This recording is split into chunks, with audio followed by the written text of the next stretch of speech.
હનુમાનજીને લક્ષ્મણજી મહારાજને જ્યારે મૂર્છા આવી અને કીધું કે કોઈ લંકામાંથી સુષેણ નામના વૈદ્યને બોલાવી આવો તો કદાચ ઈ દવા કરે. અને તમે જાણો છો કે સુષેણે આ વાત ના પાડી કે હું તો રાવણના રાજનો વૈદ્ય છું એટલે મારાથી ન અવાય, તો પલંગ હોતું પાડ્યું. અને એ સુષેણે એમ કહ્યું કે જો આ જડીબુટી કોઈ લઈ આવે તો કદાચ હનુમાનજી બચે. ત્યારે એમ નહોતું કીધું કે ભાઈ 2-4 જણા હારે હાલો તો જલ્દી થઈ જાય, પણ પોતે પ્રભુ રામની સેવાનો સ્વીકાર કરી અને આખા એ પર્વતને ઉઠાવી અને લઈ આવ્યા હતા. આવો જેનામાં ભાવ હોય એ સેવક આખી દુનિયાના માણસોના હૃદયમાં પોતાનું સ્થાન બનાવી શકે.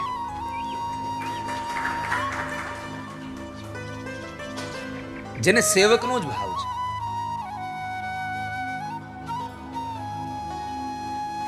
ઘણા તો ખાલી ફોટો પડાવવા હાટુ સેવા કરે. હા, સેવા કરવી છે તો કોઈ મારી નોંધ લે કે ન લે, ભગવાન મારી નોંધ લઈ રહ્યા છે મારી સેવાની, આ ભાવ સાથે સેવા કરજો વાલા વૈષ્ણવો. અને તમે રામચરિતમાનસમાં જોયું કે કોઈએ હનુમાનજી મહારાજની નોંધ લીધી કે ન લીધી, પણ પ્રભુ રામે એની નોંધ લીધી છે કે આ હનુમાને મારી સેવા કરી છે. આપણી સેવાનું ફળ, આપણી સેવાની નોંધ આ સંસારનો માણસ લે એના કરતા એવા ભાવ સાથે સેવા કરવી કે આપણી સેવાની નોંધ સ્વયં ઠાકોરજી લેવા જોઈએ, ભગવાન પોતે લેવા જોઈએ. અને સેવામાં એટલી નિષ્ઠા રાખવી, કોઈ પણ કાર્ય કરો ને વાલા વૈષ્ણવો તો નિષ્ઠા સાથે કરો. જે પણ કામ કરો છો એ સંપૂર્ણ નિષ્ઠા સાથે. મન વગરનું કામ કરો ને એમાં બહુ તમે કઈ આમ આનંદ મેળવી ન શકો. તમે કથામાં બેઠા હો અને મોઢું લટકાવીને બેઠા હો તો એ કથા તમને ન ઉગે ને અમને ન ઉગવા દે. પછી અમારું આમ મોઢું થાય ત્યારે આંખું બંધ કરી દેવી પડે, આમ મોઢું થાય આંખું બંધ કરવી પડે કે નહીં નાનું લટકેલું મોઢું જોઈ જાય તો વળી પાછું આપણને વિચાર આવશે કે આળું આમ કેમ થાય છે.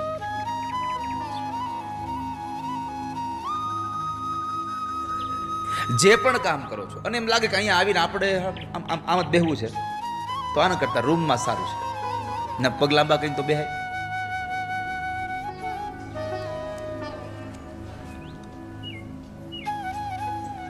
તમારી સેવામાં તમને નિષ્ઠા જ નહીં, કોઈ પણ કાર્ય કરો એમાં નિષ્ઠા રાખજો. ચાહે વ્રત કરો, ઉપવાસ કરો, ભગવાનની પૂજા કરો, જે કાંઈ કરો એમાં નિષ્ઠા રાખજો, શ્રદ્ધા રાખજો.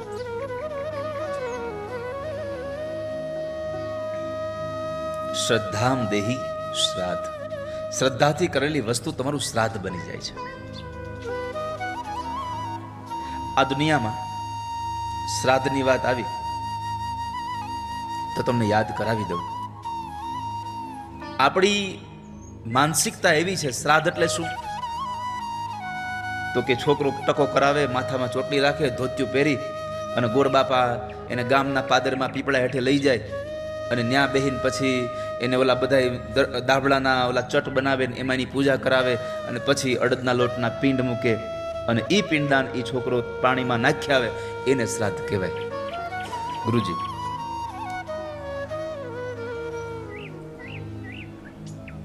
એ માછલા તાણી જાય એ પિંડથી તમને કઈ મુક્તિ ગુરુજી મળે એવું સંભવ નથી. હા, બ્રાહ્મણોના શ્લોક ભણેલો ગણેલો હોય તો યોગ્ય શ્લોક બોલાય તો બરાબર છે. ઘણી વખત એવું થાય કે અમુક જગ્યાએ એક જ શ્લોકમાં વિધિ પૂરી થતી હોય, એક જ શ્લોક હોય. મરણમાં ઈ, લગ્નમાં ઈ, એક જ શ્લોક હોય. જે જાણે જગલોક જાણે,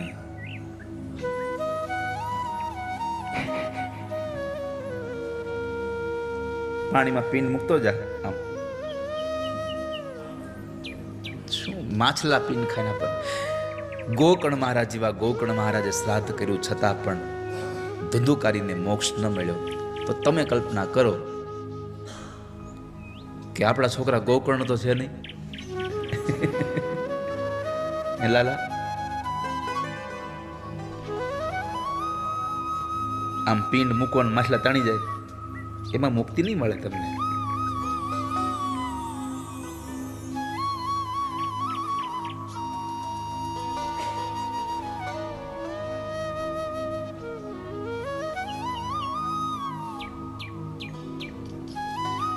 તો જે પણ કરો એમાં નિષ્ઠા રાખવી.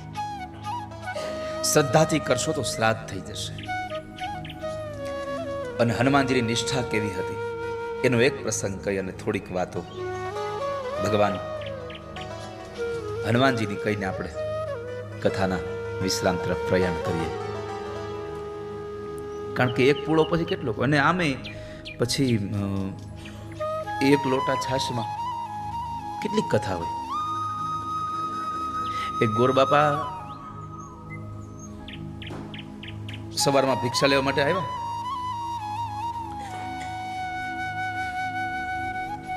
તો બેને થોડો લોટ આપ્યો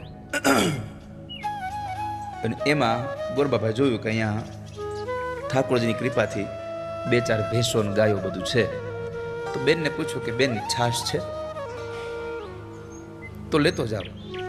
બેને કીધું અરે ગોરબાપા ઉભા રહો, છાશ છે આજ બનાવી દીધી. બેને તાજી છાશ આટલી મોટી બરણી આપી અને ગોરબાપાને આપીને ગોરબાપા તો બરણી લઈને હાલતા થયા કે કાલા બરણી પાછો દઈ જઈશ. ભલે આમ હાલતા થયા ને ત્યાં બેને કીધું કે ગોરબાપા હાવ બધું આમનામ લઈ જાઓ છો, કંઈક થોડીક રામાયણ તો સંભળાવો. ગોરબાપાએ કીધું કે અયોધ્યામાં મારા દશરથ હતા, 4 દીકરા હતા. એમાં રામના લગ્ન સીતાજી હારે થયા. પછી કઈ વચન માંગ્યા એટલે રામ, લક્ષ્મણ અને સીતાજી ત્રણેય જંગલમાં ગયા.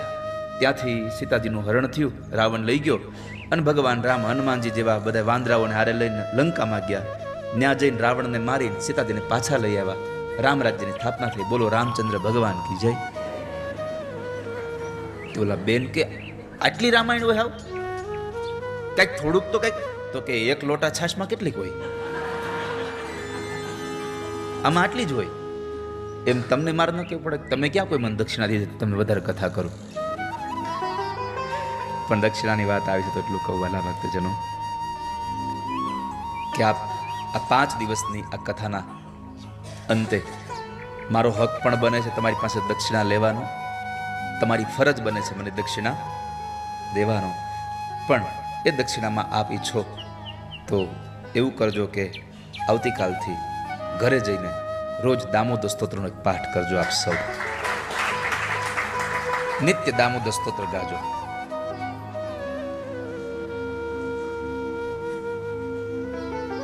અને દક્ષિણામાં કોરો ચેક આપવો હોય તો મારી વાત ના નથી, સહી કરીને દેજો. ધક્કા બેંક નો દેતા પાછા. ઘણા લોકો ધક્કા બેંકના ચેક આપે.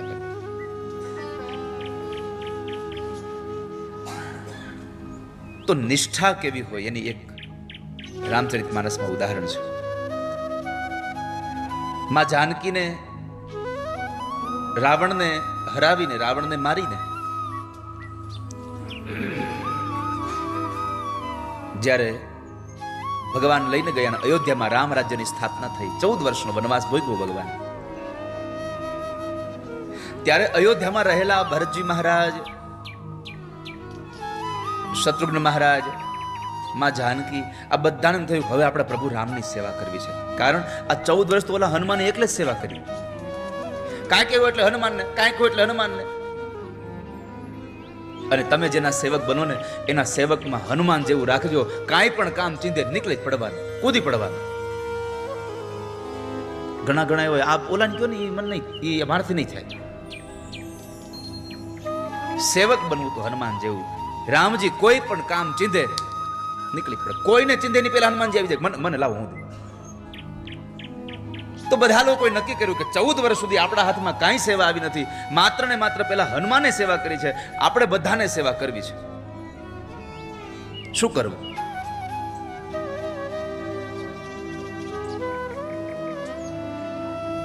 બધા લોકોએ મીટિંગ કરી અને બધાએ નક્કી કર્યું કે આપણે એક કામ કરીએ. બધા લોકો આપણે એક એક સેવા સ્વીકારતા જઈએ. આખી યાદી બનાવી, સેવા લખે સામે નામ લખે, સેવા લખે સામે નામ લખે. આ સેવા હું કરીશ, આ સેવા ભરત કરશે, આ સેવા હનુમાનજી કરશે, આ સેવા લક્ષ્મણ કરશે. બધાનું નામ આવ્યું, બધી સેવા લખાઈ ગઈ, ક્યાંય હનુમાનનું નામ જ ન આવ્યું. એકેય સેવા હનુમાનને નહીં.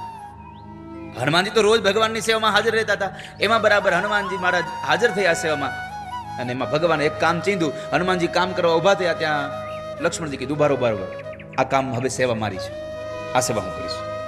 બીજું કામ ચીધે તો માં જાનકી કહે છે એ સેવા હું કરીશ. ત્રીજું કામ આવે તો કે ભરતજી મહારાજ કહે છે આ સેવા હું કરીશ. ક્યાંય હનુમાનજીનું નામ જ નહીં. એ સવારથી લઈને સાંજ સુધી પ્રભુના દર્શન ન થાય હનુમાનજી મહારાજ. ઓલું તો સેવાના નામે વારે વારે ભગવાન પાસે જવા મળતું હતું. જેમ તમને કથાના નામે લંકા મળ્યું,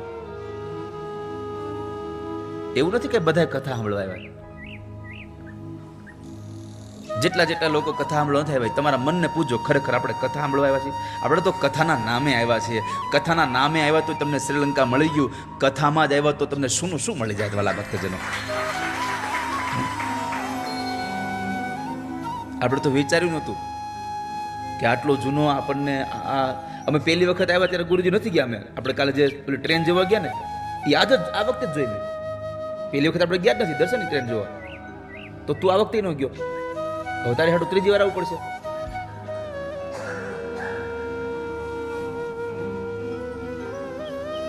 પણ કાલે જ રાજ આવ્યો તો મારી પાસે, દાદા આવતા વર્ષની કથા આપો કે. મેં કીધું પેલા એ કે લઈ ક્યાં જવા છે? તો એ 2 જગ્યા લઈને આવ્યો તો મારી પાસે, કે કાં કે દુબઈ લઈ જવા છે ને કાં સિંગાપુર લઈ જવા છે. મેં કીધું દુબઈ તો અમે જઈ આવ્યા છીએ, આપણે આવતા છે સિંગાપુર જઈએ. મેં કીધું ગરી બાપા, કચડો 12 માસ. મેં કીધું આપણે સિંગાપુર. મેં કીધું એટલે મેં તો ખાલી એને કહ્યું કે તું જો તારે જે ભાર્ગવભાઈ સાથે વાત કરજે, કારણ કે ભાર્ગવને અને રાજન દાદાને એટલા માટે યાદ કરવા છે કે આ ટૂરમાં સૌથી મોટું બલિદાન ઈ બે આપ્યું. ઓ ગુરુજી, ઈ બે એવું કહ્યું કે જે નથી આવ્યા ને દાદા એને લઈ જાઓ, અમે ગયા વખતે 2 આવી ગયા છીએ, નહીં તો કોઈ બીજી વખત શ્રીલંકા આવવાનું મળે તો ના પાડે કોઈ. એ બેને રાજે કીધું ને મેં કીધું કે છોકરા હું તમારી ટિકિટ આપી દઈશ, તમે ચાલો બે. કદાચ રાજ આ બધાની વ્યવસ્થા અમારી એક પેકેજ એનું હોય ને એમાં વ્યવસ્થા આ લોકોની થઈ. મેં કીધું તમારે કદાચ ટિકિટ દેવી પડશે તો હું આપી દઈશ, પણ તમે બે ચાલો મારી સાથે. તો કે ના હવે બસ જે લોકો નથી આવ્યા ને એને લઈ જાઓ. રાજનની ટિકિટ થઈ ગઈ હતી, એને પોતાની ટિકિટ કેન્સલ કરાવી હેમલને મોકલ્યો. એને આખી આ પરિવારની ભાવના સાથે આ લોકો જીવે છે. પણ આ ભાવ ક્યારે ઉભો થાય? આ કથા સાંભળ્યા પછી અંદર ઉતરે તો. બાકી અહીંયા 4 કલાક ખાલી આમ કહીને વયા જાય તો એમ સુમિત ન થાય. કથામાં જે વગાડ્યું છે એ આપણને સમજાવવું જોઈએ. કથામાં જે આપણે ગાયું છે ગિરીશભાઈ, એ આપણને સમજાવવું જોઈએ. અને જ્યારે સમજાણું છે એટલે તમે બધા લોકોએ આ વ્યવસ્થા કરી છે વાલા ભક્તજનો.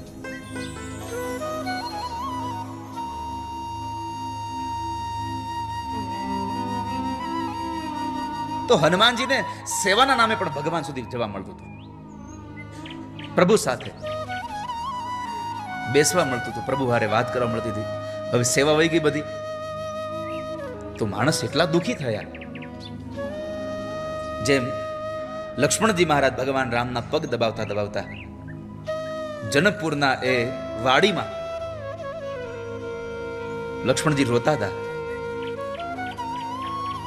અને રામજીએ પૂછ્યું કે લક્ષ્મણ કેમ રોવો છો, શું થયું? તો કહે છે કે મને રડવું એટલા માટે આવે છે મોટા ભાઈ કે આવતીકાલ તમારા લગ્ન થશે, મારા ભાભી ઘરમાં આવશે, અને મારા ભાભી આવ્યા પછી જે પગની સેવા કરીને હું સુવા માટે જાઉં છું, એ પગની સેવા મારા હાથમાંથી જૂટવાઈ જશે ને એટલે મને ગમતું નથી, એટલે મને રડવું આવે છે. આ સેવા છે કે મારા ભાઈના પગની સેવા મારા હાથમાંથી વહી જશે એટલે માણસ, નાનો ભાઈ રડે છે. આ ત્રેતા યુગના ભાઈઓનો પ્રેમ હતો. અત્યારે સગો ભાઈ સગા ભાઈને એક જમીન માટે, એક ફૂટ જગ્યા માટે મારી નાખતા અચકાતો નથી, અને એક ભાઈ પોતાના ભાઈના પગ દબાવવાનું મળતું નથી એટલે રડે છે. ભાઈઓનો પ્રેમ આ રામચરિત માનસ બતાવે છે. આ કથાઓ આજ બતાવે છે. કથાઓથી આપણને આજ શીખવા મળે છે. કથા હોય તો આપણા દુર્ગુણો છૂટી જાય. હમણાં પહલગામમાં જ્યારે હુમલો થયો એના ઉપર એક નાની નોંધ. એક પતિ પત્ની બરાબર જતા હતા ને એક આતંકવાદી આવીને પૂછ્યું, સત્ય ઘટના નથી પણ આ તો ખાલી તમને એક કોટ આપું છું. પૂછ્યું એના ઘરવાળાને, બેવ જણા, તમે કેવા છો, હિન્દુ છો કે મુસ્લિમ? હતા હિન્દુ બે.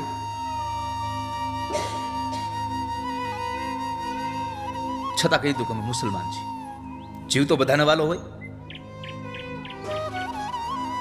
પેલા આતંકવાદીએ કહ્યું કે તમે મુસલમાન છો, કલમા પઢો. આણે ગાયત્રી મંત્ર ગાયો. એની પત્ની ધ્રુજે બાજુમાં કે ઓલો કલમા કહે છે ને આ ગાયત્રી મંત્ર ગાય છે. ગાયત્રી મંત્ર ગાયો, સાંભળ્યો. ઓલા કીધું જવા દો, તો સાંભળજો.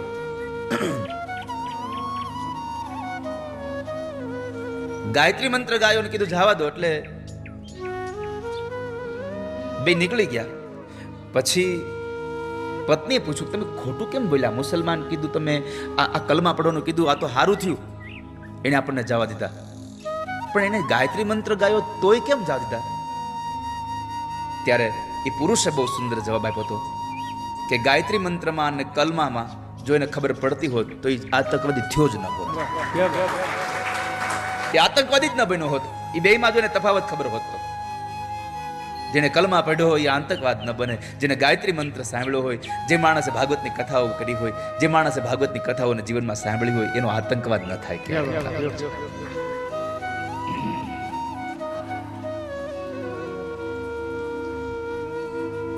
તો સેવા માટે રડે છે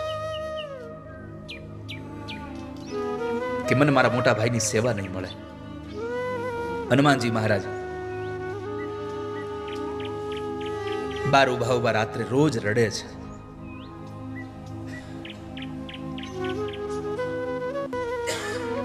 રાત્રે રડવાનો અવાજ માં જાનકીજીને, કૌશલ્યાજીને, ભરત અને લક્ષ્મણને સંભળાય છે. સૈનિકોને કીધું જાઓ શોધી લાવો. આ કોણ રડે છે? બધા લોકો જ્યારે શોધવા માટે નીકળે છે એમાં એક ખૂણામાં ટૂંટીઓ વાળી અને હનુમાનજી રોતા હતા. ટૂંટીઓ વાળાને ખબર પડે, અમારો કાઠિયાવાડનો શબ્દ છે. કેટલાને ખબર પડે ટૂંટીઓ વાળવું એટલે? જો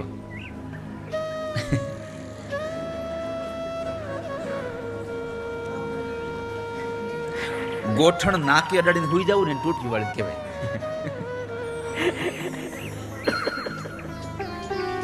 તો રડતા હતા. બધા એની પાસે આવે છે. હનુમાનજીને જોયા એટલે હનુમાનજીને પૂછ્યું તમે કેમ રડો છો? હનુમાનજીએ કહ્યું હું અયોધ્યાના રાજ કરતા હું જંગલમાં વનમાં સુખી હતો. એટલે ત્યાં તને કઈ હરખું રહેવાનું નતું મળતું તોય તું હેનો સુખી હતો? તો કહે છે ન્યા સુખી એટલે હતો કે મને મારા પ્રભુ રામની સેવા કરવા મળતી હતી. અહીં મને પ્રભુની સેવા નથી મળતી. ત્યાં મારો બધો સમય ભગવાન રામની સેવામાં પસાર થતો હતો, અહીંયા મને કોઈ સેવા નથી કરવા દેતું. એક પણ સેવાનું કામ મન નથી સોંપવામાં આવ્યું. સવારથી સાંજ સુધી મને મારા પ્રભુના દર્શન નથી થતા. મને મારા પ્રભુનો વિરહ રોડાવે છે. સમંજસત્વા વિરહય કાંક્ષે. જે માણસને વિરહ ભક્તિ થાય ને એને પ્રભુની કિંમત અને પ્રભુને એની કિંમત થાય. તમે દુનિયા માટે રડો એના કરતા ક્યારેક પરમાત્મા માટે રડી જુઓ, પછી તમારું રડવાનું સાર્થક થઈ જશે. ક્યારેક પ્રભુ માટે રડી જુઓ. મને ક્યાંય સેવા નથી. ભરતજી યાદી બતાવી, જો ભાઈ 14 વર્ષથી તું સેવા કરતો તો હવે અમારા બધાને વારો, તારું નામ જ નથી ક્યાંય એમાં. 14 વર્ષ સુધી અમારા હાથમાં કોઈ સેવા નહોતી, એટલે હવે તારો હમણાં સેવા નહીં, હવે અમે સેવા કરીશું હમણાં. એટલે અમોને બધાને સેવા આપી છે. બધી સેવા હનુમાનજીએ જોઈ. પછી હનુમાનજી કીધું કે આમાં એક સેવા બાકી રહી છે. જે મહાભારતમાં યુધિષ્ઠિર મહારાજને ભગવાન કૃષ્ણે કહ્યું કે એક આદિ સેવા મને આપો યજ્ઞમાં. યુધિષ્ઠિર મહારાજે કહ્યું બધા કામ બધાને સોંપાઈ ગયા છે, અરે પણ કાંઈક મને તો સેવા આપો આટલા મોટા યજ્ઞમાં. યુધિષ્ઠિર કહે છે પણ બધાય સોંપાઈ ગયા, તમને શું આપીએ, કાંઈક તો મોકો આપો. એટલે યુધિષ્ઠિરે કીધું કે બધા કામ તો સોંપાઈ ગયા છે, એટલે આપણે કહી દઈએ કે જે બાકી કામ હોય એ તમે લઈ લો, હાલો બધા કામ તો સોંપાઈ ગયા છે. ત્યારે ભગવાને કીધું કાંઈ વાંધો નહીં, એક કામ બાકી રહ્યું. શું? જે પેલા લોકો જમી લે એની પતરાવાળી ઉઠાવવાનું બાકી, એ સેવા હું કરીશ. તો અહીંયા હનુમાનજી મહારાજે કીધું કે એક સેવા બાકી છે. કઈ સેવા? તો કહે છે મને ખબર છે કે જ્યારે પ્રભુ રામને ઊંઘ આવે ત્યારે એને બગાસું આવે છે, અને એ બગાસું આવે ત્યારે પ્રભુ ચપટી વગાડે છે. આમ એ ચપટી વગાડવાની સેવા હું મને આપી દે. એ ચપટી હું વગાડીશ. કીધું કાંઈ વાંધો નહીં, એ સેવા તારી. લક્ષ્મણજી અને મા જાનકી ભગવાનની સેવા કરે પગની રાત્રે સુવા ગયા પ્રભુ. એટલે થોડી વાર થઈ, સેવા પૂરી થઈ એટલે લક્ષ્મણજી કીધું કે હનુમાન હવે હાલો બાર. અરે હવે બહાર કેમ જવું? પ્રભુને કઈ બગાસવા મને કેમ ખબર પડી ગઈ? અરે પણ આ ગ્રહસ્થાશ્રમ જીવન છે, આપણે અહીંયા ન રહેવાય, હવે નીકળી જવું પડે. લક્ષ્મણજી મહારાજે કહ્યું કે આપણે નીકળી જઈએ. હનુમાનજી કીધું કે મને ખબર કેમ પડશે પ્રભુને બગાસું ક્યારે આવ્યું, મારે ક્યારે ચપટી વગાડવી? અને સેવા સ્વીકારાઈ ગઈ છે એટલે હવે પાછું વળાય નહીં. ગઈકાલે મેં તમને બુદ્ધિના 2 લક્ષણ કીધા હતા કે એક મીમાંસા કરીને જે કાર્યને જાણી લીધું છે અને એમાં સંદિગ્ધ એટલે કે શંકા ઉદ્ભવ થાય, એ કાર્યને છોડી દે, એ પ્રથમ બુદ્ધિ છે. અને એકવાર કાર્યને પકડ્યા પછી કાર્ય પૂરું ન થાય ત્યાં સુધી છોડે નહીં, એ બીજી બુદ્ધિનું લક્ષણ છે, બુદ્ધિનું બીજું લક્ષણ છે. તો અહીંયા હનુમાનજી મહારાજે સેવા સ્વીકાર લીધી છે. આ હનુમાનજીની જે સેવા છે, તો મારે પાછું કેમ પડવું? આમાં હનુમાનજી ત્યાંથી નીકળી અને વૃક્ષ ઉપર બેસ્યા છે. રામ રામ કરતા કરતા ભગવાનના નામનો જપ કરે છે. અને જેને જેને પરમાત્માના નામનો જપ કર્યો છે ને, એનું મંગલ થયા વગર રહ્યું નથી આ સંસારમાં. ચાહે તમે અત્યારે ભજો, ચાહે તમે ગમે ત્યારે ભજો. આજ સવારમાં જ એક પ્રસંગ સરસ ગુરુજી આપણે સાંભળ્યો. રામનું નામ લે, આખી જિંદગી નામ ન લીધું, પણ અંત સમયે ભગવાનનું નામ લે તો ઈ તરી જાય. તો ઘણા બધા તર્ક વિતર્ક વાળા લોકો આવે અમારી પાસે કે આખી જિંદગી કઈ ભગવાન નામ ન લીધું છેલ્લે તરી જાય. કેમ? તો કે છોકરો આખું વર્ષ કઈ ભણવામાં ધ્યાન ન દે, પણ પરીક્ષા દેવા બેસે અને એ પરીક્ષામાં બાજુવાળામાંથી ચોરી કરીને લખી લે, કોપી મારી દે, તો એ પાસ થાય કે ન થાય? થઈ જાય ને. એમ તમે આખી જિંદગી કાંઈ ન કર્યું પણ છેલ્લે કોઈક રામ નામ લેતો હોય તમે લઈ લો, તમે પાસ થઈ જશો. વાલા ભક્તજન, નામ लिया उन सब लिया सभी शास्त्र का भेद, बिना नाम नरके ગયા પઢ પઢ ચારો વેદ. જેને નામ લીધું છે એનો ઉદ્ધાર થયો છે.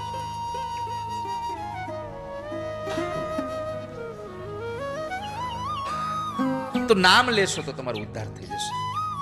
તો રામ રામ રામ રામ કરતા કરતા કરતા હનુમાનજી મહારાજ એક વૃક્ષની ડાળી પર બેસી ગયા. ઈ દરમિયાન બરાબર ભગવાનને અહીંયા બગાસું આવ્યું. બગાસું આવ્યું, ભગવાનને મોઢું ખોલ્યું પણ મોઢું બંધ જ ન થાય. માં જાનકીજી જોવે છે શું થયું, મોઢું બંધ જ ન થાય. એ મોઢું બંધ નહોતું થતું એટલે જાનકીજી ગભરાઈ ગયા. એટલે એને લક્ષ્મણજીને બોલાવ્યા. લક્ષ્મણજી, ભરતજીને બધા આખો પરિવાર ભેગો થઈ ગયો, પણ રામજી મોઢું આમ ખુલ્લું કઈ બોલે નહીં. કારણ કે મોઢું ખુલ્લું રાખીને બોલવું કેમ? બોલી શકે નહીં ભગવાન કઈ. વૈદ્યને બોલાવ્યા. વૈદ્યને કઈ મળ્યું નહીં આમાં. હનુમાનજી રામજીએ ઈશારો કર્યો, ઓલો બહાર બેઠો એને બોલાવો. હનુમાનના એ બોલાવો. હનુમાનજીને બોલાવ્યા. હનુમાનજી આવ્યા ને એટલે ભગવાન સીધો જેનો હાથ પકડી લીધો. આમ કેમ? એ ઝાડવા પર બેઠા બેઠા નથી ચપટી જ વગેરે કરતા હતા. ચપટી બંધ જ નહોતા કરતા, કારણ કે મને ખબર નથી ક્યારે બગાસું આવે, એટલે જઈ આવે તે હું તો ચપટી વગાડા જ કરું એટલે આપણી સેવા થઈ જાય ને. ભગવાને પોતે પોતાના હાથથી હનુમાનજીનો હાથ પકડી અને એના હાથને એની ચપટીને બંધ કરી પછી ભગવાનનું મોઢું બંધ થયું. વાલા ભક્તજનો, તમે ભગવાનનું નામ લેશો ને તમે તમારી સેવામાં નિષ્ઠા રાખશો ને તો પરમાત્માને કેવું નહીં પડે, ઠાકોરજી તમે મને આલિંગન આપો, ઠાકોરજી બોલાવીને તમને આલિંગન આપી દેશે. વાલા વૈષ્ણવ, તમારી નિષ્ઠા હશે તો. નિષ્ઠાથી આ બધું થઈ રહ્યું છે. તમને કશું વસ્તુ જ્યારે વધારે જોતી હોય ને ત્યારે ક્યારેય માગવું નહીં, ક્યારેય તમારે માગવું નહીં, પણ તમે જે કામ કરો છો ને એમાં તમારી નિષ્ઠા એટલી બધી રાખો કે તમારે માગ્યા પેલા તમારો માલિક તમને આપી દેવાલા વસ્તુ. પરમાત્માએ હનુમાનજી મહારાજને આલિંગન આપ્યું. આ એક નાના ઉદાહરણથી શીખવા જેવું છે કે ગમે તે આપણે સેવા સ્વીકારીએ ને એમાં આપણી નિષ્ઠા સંપન્ન હોવી જોઈએ. તો સામર્થ્ય છે છતાં પણ સેવક બન્યા, સામર્થ્યનું સેવકપણું કરવું એટલે કે રામના સેવક બની પોતે સામર્થ્યવાન હોવા છતાં પણ એ ભગવાનના સેવક બન્યા.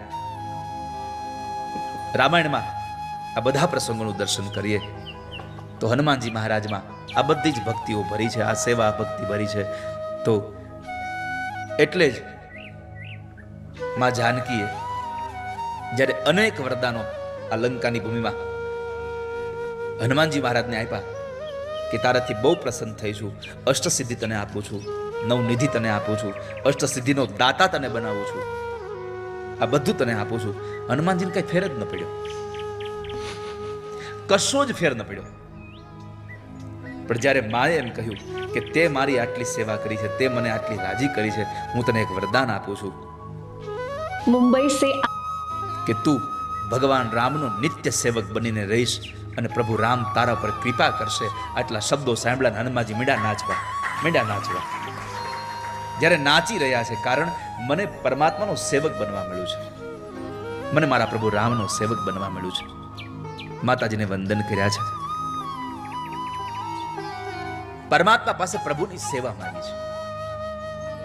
જ્યારે હનુમાનજી મહારાજને પ્રભુ રામે માગવા કહ્યું, સીતાજીના સંદેશો આપ્યો અને જ્યારે માગવા કહ્યું કે તમારે જે વરદાન જોતું હોય તે મારી પાસે માગી લ્યો. પરમાત્મા પાસે માગવાનો વારો આવે ને વાલા વૈષ્ણવો તો પ્રભુ પાસે માગજો. ઠાકોરજી બીજું કાંઈ આપો કે ના આપો, પણ એક કૃપા કરો, એક તમારો સાથ મને આપો. ભગવાનનો સાથ માગજો વાલા ભક્તજનો કે ઠાકોરજી આપવું હોય તો મને બસ તમારી ભક્તિ મળે. સ્નેહો મેં પરમો રાજન ત્વયિ તિષ્ઠતુ નિત્યદા ભક્તિશ્ચ નિયતા વીર ભાવો નાન્યત્ર ગચ્છતુ. વાલ્મીકી રામાયણમાં હનુમાનજી મહારાજને જ્યારે ભગવાન રામે કહ્યું કે માગી લો, તમારે શું જોઈએ છે, અને હનુમાનજી મહારાજે કહ્યું સ્નેહો મેં પરમો રાજન, હે ભગવાન મારો પરમ સ્નેહ નિત્યને માટે તમારા સિવાય ક્યાંય ન રહે એવી કૃપા કરો મારા ઉપર. ભવે ભવે યથા ભક્તિ પાદયોસ્તવ જાયતે. ભાગવતજીનો 12મો સ્કંદ એમ કહે છે કે અમારા ગમે તેટલા જન્મ થાય પણ પ્રભુ અમારી ભક્તિ અમને મળે, તમારા ચરણારવિંદમાં અમારું મન લાગે, અમારી બુદ્ધિ તમારામાં લાગે એવી કૃપા કરો. ભવે ભવે યથા ભક્તિ પાદયોસ્તવ જાયતે તથા કુરુષ્વ દેવેશ નાથસ્ત્વમ નો યતઃ પ્રભો. હે નાથ, એટલી કૃપા કરો કે અમારી બુદ્ધિ તમારામાં લાગે. મમોત્તમ શ્લોક જને સુસખ્યમ સંસાર ચક્રે સ્વમરિત કર્મ ત્વન્માયયાત્માત્મજદારકે. ભગવાન આ તમારી માયામાં અમે ફસાયા છીએ અને તમારી માયામાં અમને એટલી કૃપા કરો કે જે અવતાર થાય એ અવતારમાં તમારા સત્સંગીનો સંગ થાય એવી કૃપા કરો. મમોત્તમ શ્લોક જને સુસખ્યમ સંસાર ચક્ર ભ્રમતિ સ્વકર્મભી ત્વન્માયયાત્માત્મજદારકે. ભગવાન વૃત્રાસુર બોલ્યો છે 4થા શ્લોકમાં કે તમારા સત્સંગીનો સંગ થાય એટલી કૃપા કરો. એક ઉદાહરણ તો એવું છે કે કદાચ તમે માણસ ન બનાવો અને પશુ બનાવો તો ગાય બનાવજો, અને ગાય બનાવો તો કોઈ વૈષ્ણવના આંગણે ખીલે બાંધજો, કે જેથી કરીને વૈષ્ણવના આંગણે તમારા પદો ગવાય, એ અમે સાંભળીએ, અને વૈષ્ણવના ઘરમાં તમારું વિગ્રહ બિરાજે. એ વિગ્રહને જ્યારે ભોગ લગાડવામાં આવે ત્યારે અમારા આંચળમાંથી નીકળેલું દૂધ તમારા સુધી પહોંચે તો અમારો ગાયનો જન્મ સફળ થઈ જાય. એવી કૃપા કરજો. આવું ભગવાન પાસે માંગ્યું. હે ભગવાન, મારો નિત્ય સ્નેહ તમારા ચરણારવિંદમાં લાગેલો રહે એવી કૃપા કરો. અને બીજું, આપનામાં મારું અવિચળ ભક્તિ રહે, મારો સેવક ભાવ બીજા પ્રત્યે ક્યારેય ન થાય, આવી કૃપા મારા ઉપર કરી દો. હું બીજાનો સેવક ન બનું, હું કેવલ તમારો સેવક બનું. આમ નિત્ય સ્નેહ, નિત્ય ભક્તિ અને નિત્ય સેવા એ જ કરી શકે જે સ્વયં નિત્ય હોય. તમારે રોજ એલા વગાડવું છે, પણ રોજ કથા હોય તો વગાડો ને.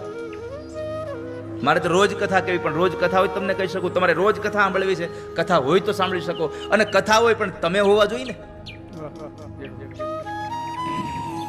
કથા હોય પણ તમે ન હો તો આપણને તો ખબર નથી. તો નિત્ય ભગવાન રામ તો છે જ, કારણ કે પરમાત્મા તો અચ્યુત છે. એટલે તમે કહો છો અચ્યુતમ કેશવમ દામોદરમ રામનારાયણમ જાનકી વલ્લભમ. આ તો હવે છેલ્લે છેલ્લે બધું ઉછળું આવે છે. અને દરેક કથામાં આવું જ થાય નહીં, બધી કથામાં ગુરુજી આવું થાય. તમે જેમ કીધું ને કે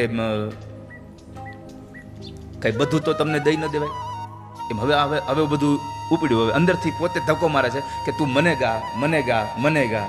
હવે 7 દિવસનું હોય એ 5 દાડામાં, અને આમ પણ 7 દિવસ તો શું, હરિ અનંત, હરિ કથા અનંતા. આ 5 દિવસ તો શું, કદાચ 5 ભવ સુધી હનુમાનજીના ગુણોને ગાઈએ ને તોય ખૂટે એમ નથી. એટલા ભગવાનના ગુણો આ સંસારમાં ભર્યા છે, સમાજમાં ભર્યા છે. તો નિત્ય હોય એ જ નિત્ય સેવા કરી શકે. આણે એમ કહ્યું કે મારી નિત્ય સેવા તમારામાં રહે, નિત્ય મારો ભાવ તમારામાં રહે. અને એ હનુમાનજી મહારાજને ભગવાન રામે સૌથી પહેલા આશીર્વાદ આપ્યા છે, હું તને ચિરંજીવ બનાવું છું. જા. આ સંસારમાં હનુમાનજી જીવે છે. અશ્વત્થામા બલિર્વ્યાસો હનુમાનસ વિભીષણ. વિભીષણ એ જીવે છે. જીવવાનો અર્થ એવો ન સમજતા હો કે આ શરીર હોય એને જીવતા કહેવાય. જેના ગુણો આ સંસારમાં જીવે છે ને એ હજી જીવે છે. આ સંસારમાં હજી જીવે છે સંસારમાં. તો હું તને સૌથી પહેલો આશીર્વાદ આપું, તું ચિરંજીવ થા, ચિરાયુ થઈશ. એટલે ભગવાન હનુમાનજી મહારાજ આ સંસારમાં ચિરાયુ છે, ચિરંજીવી છે. એટલે નિત્ય ભગવાનમાં એની સેવા છે. આપણે જેવાય કેવું પડે બ્રાહ્મણોને, ગોરબાપા આશીર્વાદ આપો, સારું લાંબુ જીવીએ. ગોરબાપા આશીર્વાદ આપો, આ ઢાંકણીનો દુખાવો વયો જાય. મને ઘણા એવી કંઈક કરો ને આ દુખાવો બંધ થઈ જાય. મેં કીધું હું આનો ડોક્ટર નથી, હું તો જે મનથી ભાંગી ગયા હોય એનો ડોક્ટર છું. હા, હાડકું તૂટે તો હાડકાના ડોક્ટર પાસે જવું પડે, હૃદય ખરાબ થાય તો હૃદયના ડોક્ટર પાસે જવું પડે, બીજા કોઈ રોગ થાય તો એની પાસે જવું પડે. જેને મનનો રોગ લાગી જાય ને, મનનો, જે મનથી ભાંગી ગયા હોય ને, કાયર થઈ ગયા હોય ને, એને અમારી કથામાં આવું, આ કથાના માંડવા છે ને એ મનથી ભાંગેલાને ઊભા કરવાનું દવાખાનું છે મારું. જે મનથી ભાંગ્યા છે કે મારાથી આમ ન થાય, આમ ન થાય, એને ઊભા કરવાનું દવાખાનું છે મારું. તો હનુમાનજી 4 યુગમાં છે, ચિરંજીવ છે, 4 યુગમાં છે. એનું પ્રમાણ આપીને તમને કથાના અંતિમ વિશ્રામમાં લઈ જાઓ. સતયુગમાં ભગવાન શિવ તરીકે રહ્યા, કારણ કે હનુમાન એ શિવનો જ અવતાર હતા. તો સતયુગમાં ભગવાન શિવ તરીકે હતા. બીજું, ત્રેતા યુગમાં રામદૂત તરીકે હનુમાનજી પોતે આવ્યા છે. દ્વાપર યુગમાં અર્જુનના રથની ઉપર હનુમાનજી મહારાજ ધજા ઉપર બિરાજ્યા છે. અને કલયુગમાં આ શ્રોતાઓની મધ્યમાં, કથાની મધ્યમાં, કારણ કે જ્યાં જ્યાં પરમાત્માની કથા છે ત્યાં ત્યાં હનુમાનજી નિત્ય બિરાજે છે. આ સંસારમાં હનુમાનજી ક્યાં સુધી રહેશે? તો હનુમાનજી કહ્યું છે કે જ્યાં સુધી આ સંસારમાં પ્રભુ રામની કથા રહેશે ત્યાં સુધી હનુમાન આ સંસારમાં રહેશે. જ્યાં પણ કથા હોય, યત્ર યત્ર રઘુનાથ કીર્તન, જ્યાં જ્યાં ભગવાનનું કીર્તન થાય છે ત્યાં ત્યાં પરમાત્માના અંશરૂપી આ હનુમાનજી આવીને બિરાજે છે. તો સતયુગમાં શિવ, ત્રેતામાં હનુમાનજી પોતે, દ્વાપરમાં અર્જુનના રથ ઉપર અને કળિયુગમાં પોતે આ સંસારમાં સેવકના રૂપમાં કોઈ પણ જગ્યાએ કથામાં આવી અને ભગવાન બિરાજે. પણ આમ તમે જોવા જાઓ ને તો ચારે ચાર યુગમાં એણે ભગવાનની કથા તો મૂકી જ નહીં હો. ચારે ચાર યુગમાં ભગવાનની કથા તો મૂકી જ નહીં. જ્યારે શિવના રૂપમાં હતા ત્યારે પાર્વતીને ભગવાન પોતે કથા સંભળાવે, પ્રભુના ગુણાનુવાદ ગાય છે. જ્યારે ત્રેતા યુગમાં આવ્યા ત્યારે હનુમાનજી સ્વયં પોતે પ્રભુના ગુણાનુવાદને સાંભળે છે. અર્જુનના રથના ધજા ઉપર જ્યારે બેઠા છે ત્યારે કૃષ્ણએ જે ગીતાજી ગાય અને સંભળાવ્યા એ ગીતાજીને ભગવાન હનુમાનજીએ સાંભળ્યા. અને આ કલયુગમાં જ્યારે જ્યારે મારા જેવા આવી કથા કરતા હશે વક્તાઓ, જ્યારે જ્યારે પ્રભુની વાતો થતી હશે એ વાતોને સાંભળવા માટે થઈને હનુમાનજી આવતા હશે. તો હનુમાનજીએ ચારે ચાર યુગમાં ભગવાનની કથાને તો છોડી જ નથી. આપણને આ સમય આ ઉપદેશ કરે છે કે તમે જ્યારે જ્યારે આવો ત્યારે પ્રભુની કથા સાંભળજો, જ્યારે જ્યારે મળે સમય ત્યારે પ્રભુની કથા રાખજો. વાલા ભક્તજનો, આ ચારેય યુગમાં જેમણે કથા અને સત્સંગ શરૂ રાખ્યો છે, હનુમાનજી બધે વ્યાપક છે. કારણ છે એ પવન પુત્ર છે. આ દુનિયામાં જળ અમુક જગ્યાએ હોય, પૃથ્વી અમુક જગ્યાએ હોય, પણ આ સંસારમાં વાયુ અમુક જગ્યાએ હોય એવું તમે નહીં કહી શકો. વાયુ બધે જ છે, ક્યાં નથી આ સંસારમાં. હનુમાનજી બધે વ્યાપક છે. તો એ હનુમાનજી આપણે અહીંયા સર્વત્ર થયા, સદા થયા, અને હનુમાનજી સર્વમાં થયા છે. બધામાં છે હનુમાનજી. ચારે ચાર વર્ણના, ચાર યુગમાં છે એવું નહીં, ચારે ચાર વર્ણની અંદર પણ હનુમાનજી છે. વર્ણની વાત એવી ન સમજો અત્યારે જે આપણે જ્ઞાતિવાદ ઉપર વર્ણ લઈ ગયા એ નહીં. સાચો જ્ઞાન એ વર્ણ વ્યવસ્થા તો કર્મ ઉપર છે, કર્મનું વિભાજન છે એ. તો ગીતાજીમાં ભગવાન બોલ્યા છે ચાતુર્વર્ણ્યમ મયા સૃષ્ટમ ગુણ કર્મ વિભાગશઃ. આ ચારે ચાર વર્ણની અંદર પરમાત્મા છે. એમાં તમે જુઓ તો હનુમાનજી મહારાજ જ્યારે વિભીષણને મળ્યા ત્યારે બ્રાહ્મણ બનીને મળ્યા છે. વિભીષણને મળ્યા ત્યારે બ્રાહ્મણ બનીને મળ્યા છે. એટલે બ્રાહ્મણના રૂપમાં પણ હનુમાનજી આવ્યા છે. જ્યારે યુદ્ધ કરે છે ત્યારે ક્ષત્રિયનો ધર્મ છે એમાં, એટલે ક્ષત્રિય રૂપમાં છે. શરીર ભરે એનું છે પણ ક્ષત્રિયના રૂપમાં છે. ઉપદેશ કરે ત્યારે બ્રાહ્મણ છે, યુદ્ધ કરે ત્યારે ક્ષત્રિય છે. બુદ્ધિની વાત કરે જ્યારે રાવણની સભામાં એને લઈ ગયા બાંધીને, અને જ્યારે બુદ્ધિની વાત કરી, જ્યારે એણે મંત્રણાની વાતો કરી અને સુગ્રીવને સમજાવે, રાવણને સમજાવે, જ્યારે આવી બુદ્ધિમત્તાની વાત કરી ત્યારે એ માણસ વૈશ્ય છે. કારણ કે બુદ્ધિ વગર તમે વેપાર ન કરી શકો, નકર તમારું કોક કરી જાય. બુદ્ધિ હોય તો તમે વેપાર કરી શકો. તો જ્યારે બુદ્ધિનો ઉપયોગ કરે છે ત્યારે એ વૈશ્યના રૂપમાં છે, અને જ્યારે સેવકના રૂપમાં આવે છે ત્યારે એ ક્ષુદ્રના રૂપમાં હોય છે, એ શુદ્રમાં હોય. આમ રીતે ચારે ચાર જગ્યાએ પોતાના કર્તવ્યોનો બોધ આપણને કરાવે છે. આ સંસારમાં ઉત્પત્તિ સ્થિતિને લઈ આ ત્રણ કાર્યો બ્રહ્મા, વિષ્ણુ ને મહેશના છે. તો બ્રહ્મા સર્જન કરે છે, પાલન ભગવાન નારાયણ કરે છે, અને શિવ સંહાર કરે છે. આ ત્રણ કાર્યો જ્યારે આપણી સામે આવે ત્યારે એકલું યાદ રાખવું, તમે કંઈક નવી વસ્તુ સર્જન કરો ત્યારે સમજવું મારામાં રજોગુણ આવ્યો છે. રજોગુણ વગર તમે સર્જન ન કરી શકો, સત્વગુણ વગર તમે પાલન ન કરી શકો, અને તામસ ગુણ વગર તમે સંહાર ન કરી શકો. તમે નાના એવા કીડાને મારો ને ત્યારે સમજવું આપણામાં હવે રુદ્રનો અંશ આવ્યો છે. સર્જન કરો ત્યારે સમજવું બ્રહ્માનો અવતાર બ્રહ્માનો અંશ આપણામાં આવ્યો છે. અને જ્યારે તમે કોઈનું પાલન પોષણ કરો, તમે કોઈને મદદ કરો, કોઈને જીવવામાં તમે મદદ કરી શકો, ત્યારે સમજવું મારામાં ભગવાન નારાયણનો અંશ આવ્યો છે આજે. તો આ ચારે ચાર વર્ણમાં આપણને હનુમાનજી પોતાના કર્તવ્યનો બોધ કરાવે. અને એ ચાર આશ્રમો, ચાર યુગો, ચાર વર્ણની આવી અનેક વાતો, હજી તો બહુ બધી વાતો અમારી પાસે લખેલી પડી છે, પણ એ બધી જ હવે આ રામના શબ્દોમાં, છેલ્લે ભગવાન રામના શબ્દોમાં જ કહીએ તો એક એક તારા ઉપકાર હનુમાન હું કેમ પૂરા કરું એની મને ખબર નથી પડતી. હનુમાન રામજીએ ત્યાં સુધી કીધું છે કે હું મારો પ્રાણ આપી દઉં ને તોય તારા ઋણમાંથી મુક્ત થઈ શકું નથી. પ્રભુ રામ ગદગદિત સ્વરે બોલ્યા છે કે હનુમાન, તે એટલા ઉપકાર મારા ઉપર કર્યા છે કે હું મારો સ્વયં પ્રાણ તને આપી દઉં તોય હું તારા ઉપકારમાંથી મુક્ત થઈ શકું નથી. હું આ જીવનભર તારો ઋણી રહીશ, હું તારો કરજદાર રહીશ. એકૈકસ્યોપકારસ્ય પ્રાણાન દાસ્યામિ તે કપે પ્રત્યક્ષમ ક્રિયમાણસ્ય શેષસ્ય ઋણીનો વયમ.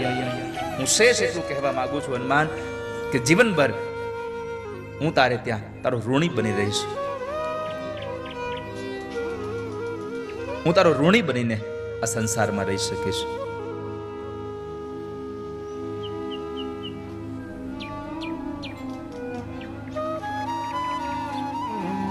હનુમાનજીના ગુણોની કથા સાંભળી, પ્રભુ રામની કથા સાંભળી હનુમાન પ્રસન્ન થાય એ સામાન્ય ઘટના છે. પણ હનુમાનની કથા સાંભળીને પ્રભુ રામ પોતે પ્રસન્ન થઈ જાય એ અસામાન્ય ઘટના છે.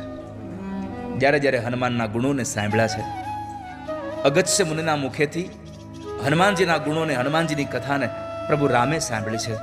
અને જ્યારે રામે હનુમાનજીની કથા સાંભળી ત્યારે રામ બોલ્યા છે, અદ્ય મે દેવતા તુષ્ટા પિતરઃ પ્રપિતામહા. આજે મારા બધા જ દેવતાઓ પ્રસન્ન થયા હશે, આજે મારા બધા જ પિતૃઓ રાજી થઈ ગયા હશે.